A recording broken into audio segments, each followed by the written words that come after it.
আল্লাহ বললেন ইন্নামা ইউরিদুল্লাহু লিইউযহিবা আনকুমুর রিজসা আহলাল বাইত, হে আহলে বাইত, হে নবীর ঘরের সদস্যরা, অধিবাসীগণ, তোমাদের থেকে আল্লাহ অপবিত্রতা দূর করতে চায়। এই আয়াত যখন নাযিল হয়, আল্লাহর নবী নবীর বিবি উম্মে সালামা রাদিয়াল্লাহু তাআলা আনহার ঘরে ছিলেন। এবার শুনেন, এতটুকু পর্যন্ত আয়াত বললে আমরা বলবো কি আহলে বাইত দ্বারা শুধু বিবি উদ্দেশ্য, এটা বলতে পারি আমরা। আসলে আহলে বাইত দ্বারা শুধু বিবি উদ্দেশ্য না, আহলে বাইত দ্বারা এক নম্বর উদ্দেশ্য বিবি। এখন এতটুকু পর্যন্ত বোঝা যায় আহলে বাইত দ্বারা বিবি উদ্দেশ্য। এই আয়াত যখন নাজিল হয়, নবী ছিলেন তার স্ত্রী উম্মে সালামার ঘরে। আম্মা জান আয়েশা সিদ্দিকার বর্ণনা মুসলিম শরীফের 2424 নম্বর হাদিস, 2424 কত হয় 2424।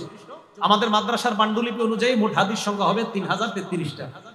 এই হাদিসের মধ্যে আসছে নবীজি সাল্লাল্লাহু আলাইহি সাল্লামের উপরে এই আয়াত যখন নাজিল হয়, তখন আম্মা জান উম্মে সালামার ঘরে ছিলেন নবীজি। এখন নবীরই তো আল্লাহ জানাই দিয়েছে আপনার বিবিদের থেকে আমি নাপাকি পবিত্র করতে চাই। আপনার নবী চিন্তা করলেন আল্লাহ পাক রব্বুল আলামিন আমার বিবিদের থেকে নাপাকি দূর করতে চায়, আহলে বাইত দ্বারা দুনিয়ার মানুষ বুঝতে পারে শুধু আমার বিবিগণ উদ্দেশ্য।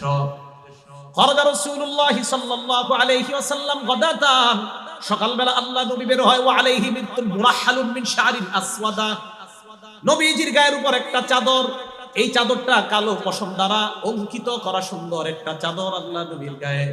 ফাজা আল হাসান, হযরতে হাসান আসছে, আসার পর আদখালাহু ফি, আল্লাহ নবী হযরতে হাসানকে নবীর চাদরের মধ্যে ঢুকায়, এই চাদরের ভিতরে হযরত হাসানকে ঢুকায়। সুম্মা জা আল হুসাইন ফাদাখালা, হযরতে হুসাইন আসছে, আসার পর ওই চাদরের মধ্যে নবী ঢুকায়। কয়জন হলো মোট? 3 জন। নবী সহ চাদরের ভিতরে কয়জন হলো? 3 জন। সুম্মা জা আল আলী, এরপরে আলী আসলেন, আলীকেও ঢুকাইলেন, হলো কয়জন?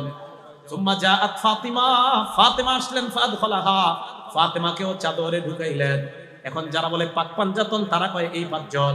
অথচ আল্লাহ নবীর উপর আয়াত নাযিল হলো বিবিদেরকে কেন্দ্র করে, আল্লাহর নবী তাদেরকে চাদরের ভিতর ঢুকায়া বলে ইন্নামা ইউরিদুল্লাহু লিইউযহিবা আনকুমুর রিজসা আহলাল বাইত, আহলে বাইত দ্বারা শুধুমাত্র আমার বিবি উদ্দেশ্য এমন না, আমার বিবিও উদ্দেশ্য, আমার কন্যা ফাতেমা উদ্দেশ্য, আমার নাতি হাসান হুসাইন সবাই উদ্দেশ্য।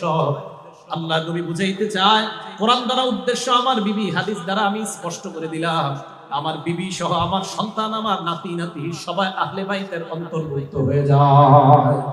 তাহলে আহলে বাইত দ্বারা শুধু বিবি না, বিবি এবং সন্তান সবাই, বিবি সন্তান নাতি যারা আছে সবাই।